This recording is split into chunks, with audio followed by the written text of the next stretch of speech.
tout d'abord, un grand merci pour cette présentation, certes, mais pour toute l'organisation de ce colloque qui est assez incroyable, sachant en plus de ça toutes les difficultés que l'on a avec le distanciel. Donc merci, et puis merci à vous tous et toutes de m'écouter aujourd'hui. Donc la communication que je vous propose s'intitule « Entrer dans le quotidien de la monstruosité, la science-fiction dans la photographie » de Patricia Piccinini. Donc, Patricia Piccinini est née en 1965 en Sierra Leone. Ensuite, elle a déménagé en Australie, puis maintenant elle vit et travaille en Australie.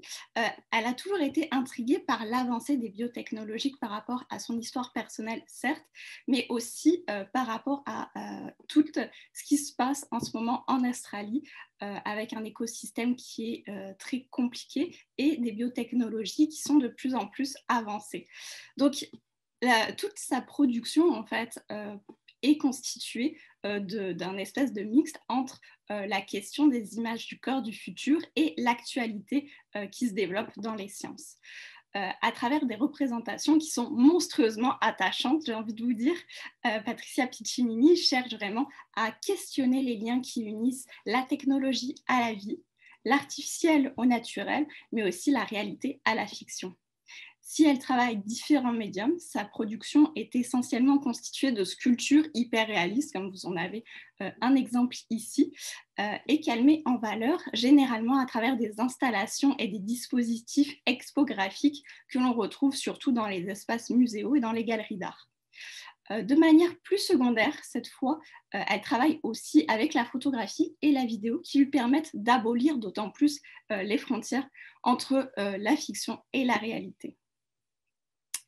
Donc, en considérant le corps au prisme des avancées technologiques et philosophiques, également, l'artiste imagine vraiment un éventail de production, de reproduction, de transformation du génome humain et de son développement dans notre monde réel. Par la parodie, la monstruosité et la monstration, Patricia Piccinini s'approprie l'esthétique du laboratoire du docteur Frankenstein, mais aussi de l'île du docteur Moreau. Donc, si elle s'intéresse à ces dimensions fictionnelles un petit peu de la monstruosité, elle s'intéresse aussi à la réalité et aux faits scientifiques qui se passent dans notre monde actuel. L'un des déclencheurs de sa pratique artistique a été entre autres le clonage en fait, du premier mammifère qui était la brebis Dolly en 1996. Donc on a cloné une brebis qui a vécu à peu près 6 ans et qui a vieilli extrêmement vite. Donc ça l'a beaucoup frappée et elle s'intéresse en parallèle au développement des greffes humaines et animales. L'étude de Patricia Piccinini prend véritablement vie avec le potentiel fictif du médium photographique. Elle insère par lui, en fait, véritablement les monstres qu'elle met dans des situations de notre quotidien, mais aussi dans le quotidien un peu des scientifiques, comme vous en avez un extrait à l'écran. Donc, elle engendre, grâce au médium photographique, un espèce de potentiel assez attachant et émotif qui permet en fait de sensibiliser les regardeurs que nous sommes aux questions relatives au devenir de l'humanité. Au-delà des questions de mutation génétique, la recherche de Piccinini porte également sur le thème de l'identité et de la tolérance, rendue possible donc grâce à ce mix entre ces installations sculpturales et la photographie. Donc, malgré la charge fictive du médium photographique, on continue à considérer la photo comme étant vraiment une preuve d'un fait, une preuve de la réalité. Si je vous mets par exemple ces photographies dans un article scientifique, dans un site scientifique, peut-être que vous allez croire que ce sont des monstres qui ont réellement existé. Ça se pourrait bien étant donné que la brebis Dolly a existé. Donc elle joue un petit peu avec cet horizon d'attente du médium photographique qui lui permet véritablement de jouer aussi avec notre imaginaire et nos connaissances intellectuelles. Donc, tout ça pour vous dire que l'objectif de ma présentation est double. Tout d'abord, je veux vous prouver que la photographie est un médium de l'imaginaire, ce qu'on a souvent tendance à oublier.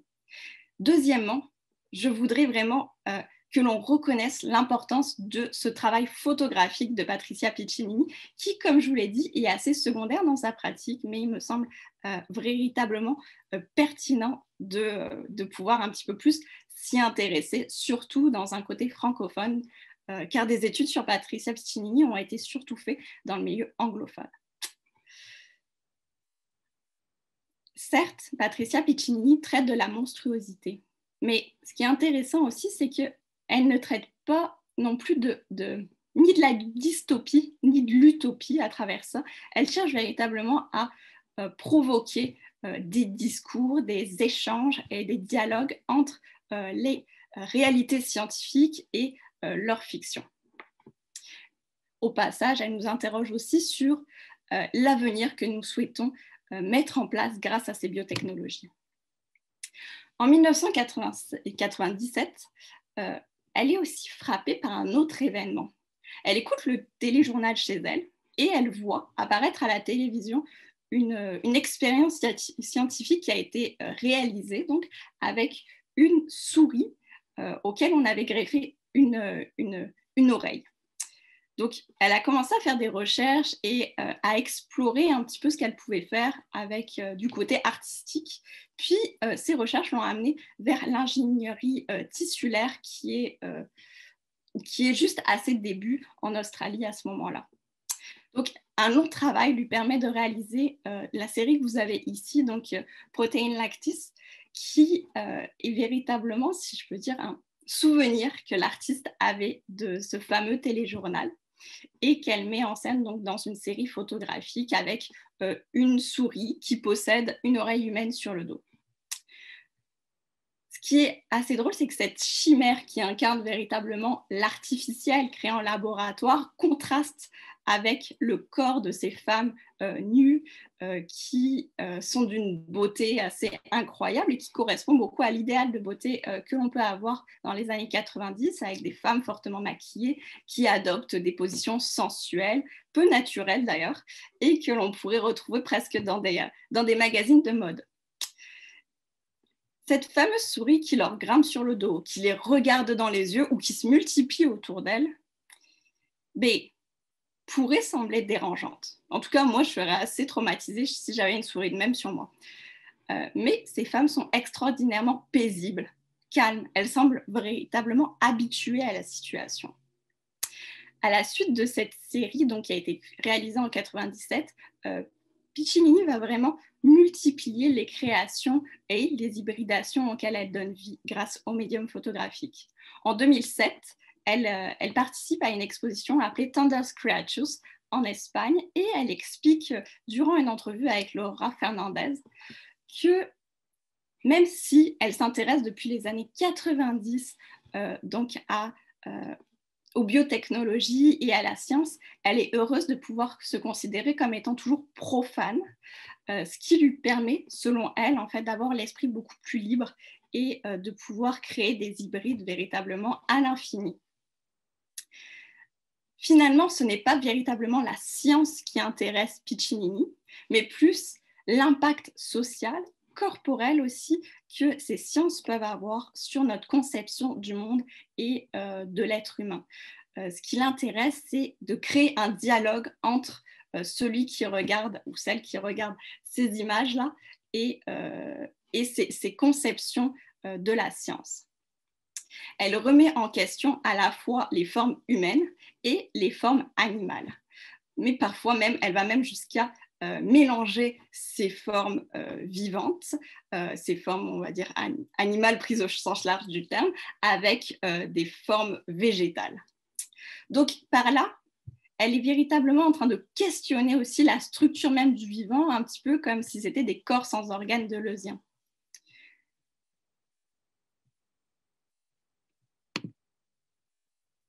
En 2001, elle réalise donc une exposition lors du festival de Melbourne où elle présente son œuvre, donc Syrian Mole, qui est issue de la série intitulée ACE02 pour Synthetic Organism 2.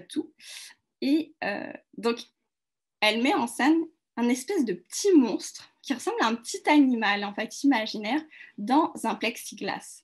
Ceux et celles qui sont habitués avec le langage un peu muséographique, on a vraiment l'impression d'avoir une sorte de diorama comme on pourrait avoir dans des musées de la nature, des sciences, mais aussi on a l'impression d'être un peu dans un zoo où on va avoir des animaux qui sont protégés dans des plexiglas, dans des petits abris dans lesquels ils peuvent vivre.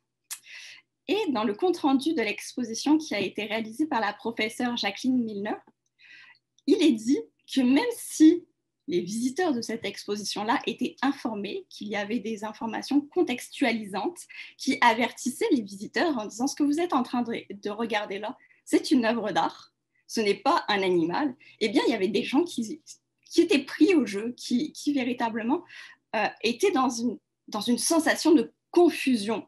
Ils ne savaient pas exactement ce qu'ils étaient en train de regarder, c'était dérangeant.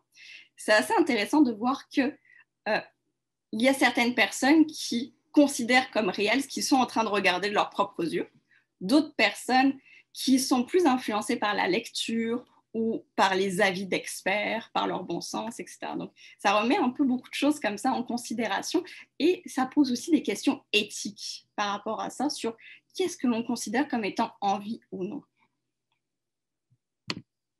Pour comprendre un petit peu cette œuvre, il faut aussi se dire que c'est une création qui a été réalisée grâce à des images de synthèse et donc aux imageries numériques qui mélangeaient donc toute la vulnérabilité de cette créature, mais aussi qui la mélangeait avec des considérations humaines.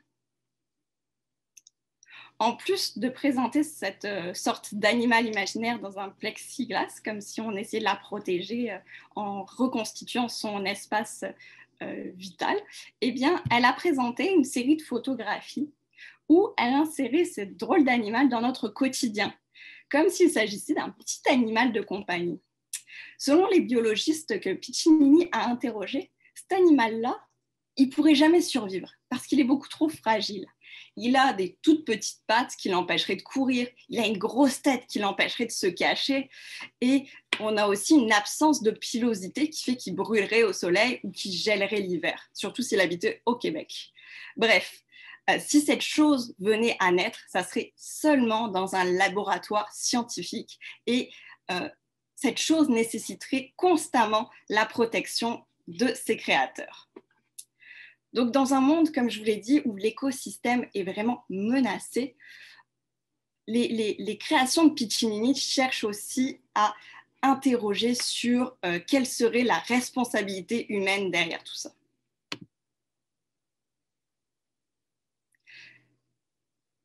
Les photographies qu'elle présente permettent à la fois une compassion humoristique et parfois même tendre de ces chimères de compagnie que, pour ma part, des fois, je me dis que j'aimerais bien avoir chez moi pour me tenir compagnie. Bref, Piccinini interroge véritablement le regardeur sur les possibilités qu'offrent les biotechnologies aujourd'hui. Et ici, je cite Piccinini, « Vaut-il mieux abandonner à son sort une seule espèce presque éteinte et se concentrer plutôt sur plusieurs autres qui sont moins vulnérables ?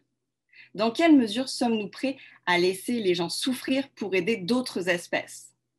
Notre intervention peut-elle résoudre les problèmes que nous avons créés lors de nos interventions précédentes ? » Donc, ces questions cherchent à véritablement aussi activer l'émotionnel chez le regardeur, grâce à l'espèce de narrativité qui se crée dans ces contextualisations photographiques et mises en scène. On essaye aussi de s'approprier les sculptures hyper réalistes et parfois inquiétantes qui sont présentées donc, dans les musées, dans les galeries et qui pourraient apparaître dans notre quotidien peut-être prochainement.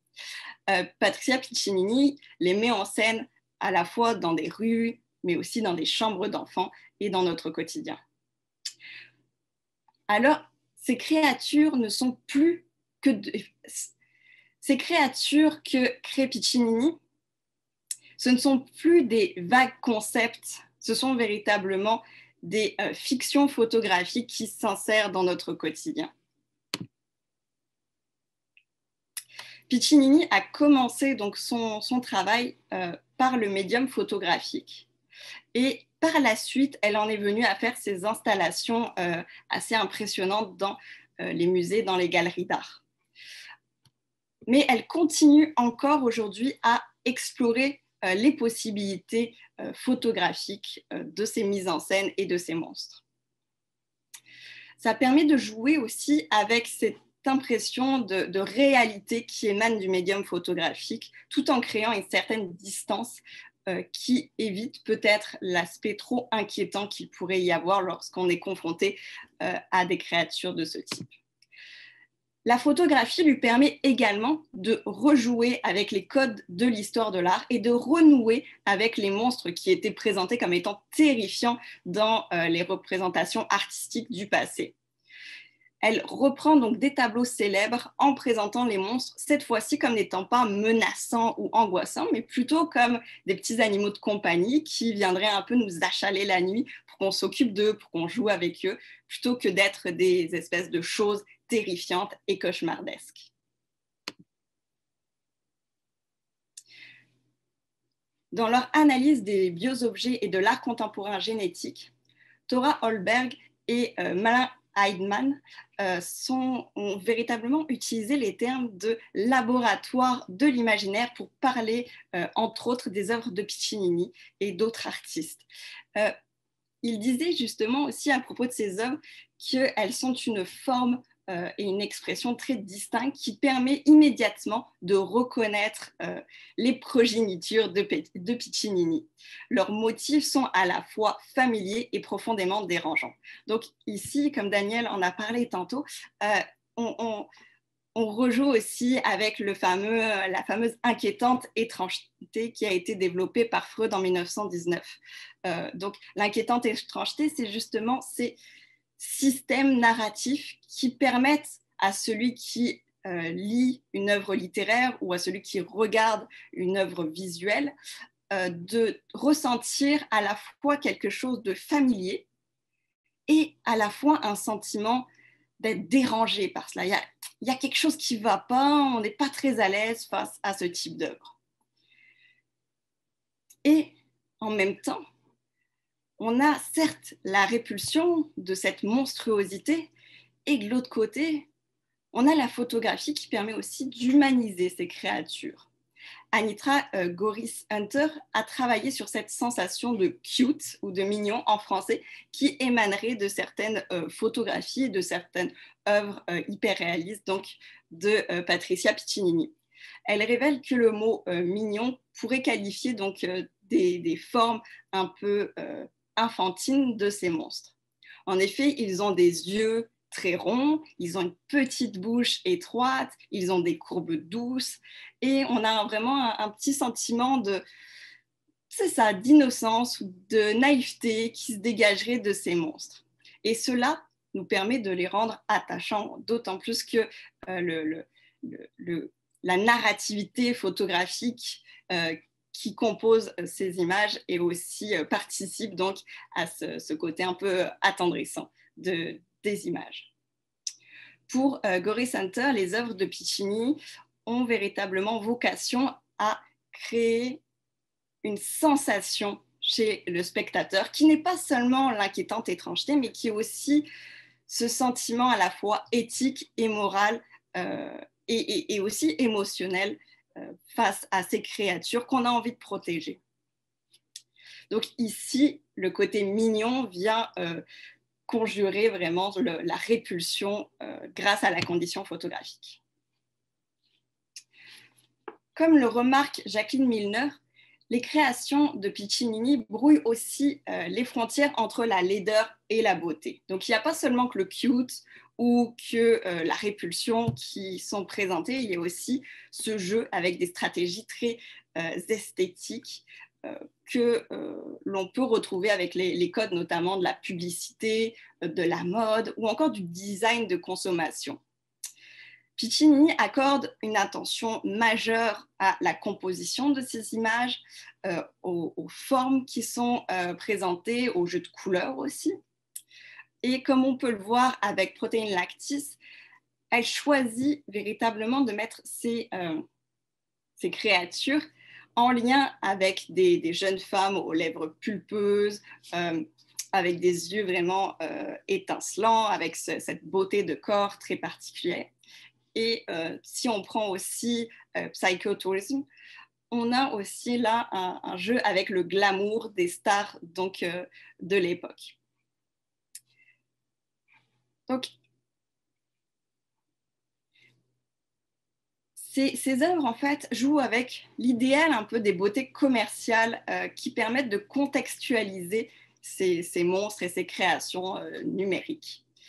Ça leur confère aussi une certaine légitimité parce qu'elles ne sont pas représentées comme étant inquiétantes, comme je vous l'ai dit, mais comme étant toujours en lien avec des êtres humains comme vous et moi ou comme les beautés présentées dans le cinéma actuel ou passé.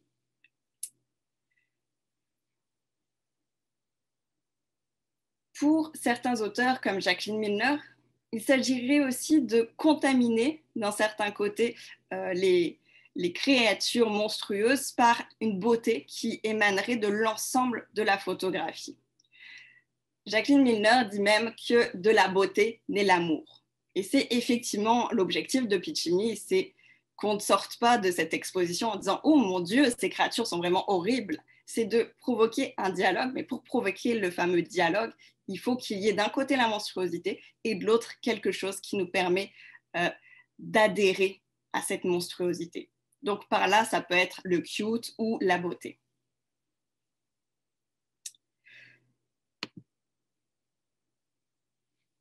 Des photographies de Piccinini, il y a eu véritablement aussi des mises en scène beaucoup plus fortes que la mise en scène dans la galerie ou dans le musée. En 2018, lors de la Biennale de Vancouver, le commissaire d'exposition Marcelo Dantes a proposé à l'artiste d'investir un hôtel donc qui n'a pas du tout la même composante qu'une galerie. Donc c'était un hôtel qui était dans les rues de Vancouver et qui s'appelait ironiquement presque l'hôtel Patricia. Donc elle disposait de tout le premier étage pour mettre en scène ces photographies dans un espace réel et dans un espace véritablement sensible. Donc il a fallu 18 mois de travail à toute l'équipe de Piccini pour parvenir à une mise en scène presque parfaite où les visiteurs étaient amenés à entrer dans les chambres de chacun de ces monstres.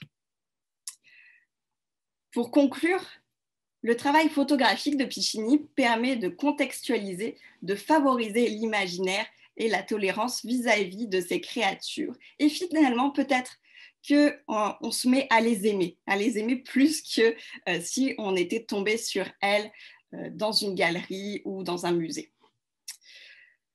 D'ailleurs, même si l'hôtel canadien donc, permettait une approche très singulière de son œuvre, je me demande, c'est très personnel, si la photographie n'est pas un moyen plus acceptable de présenter donc, ces œuvres.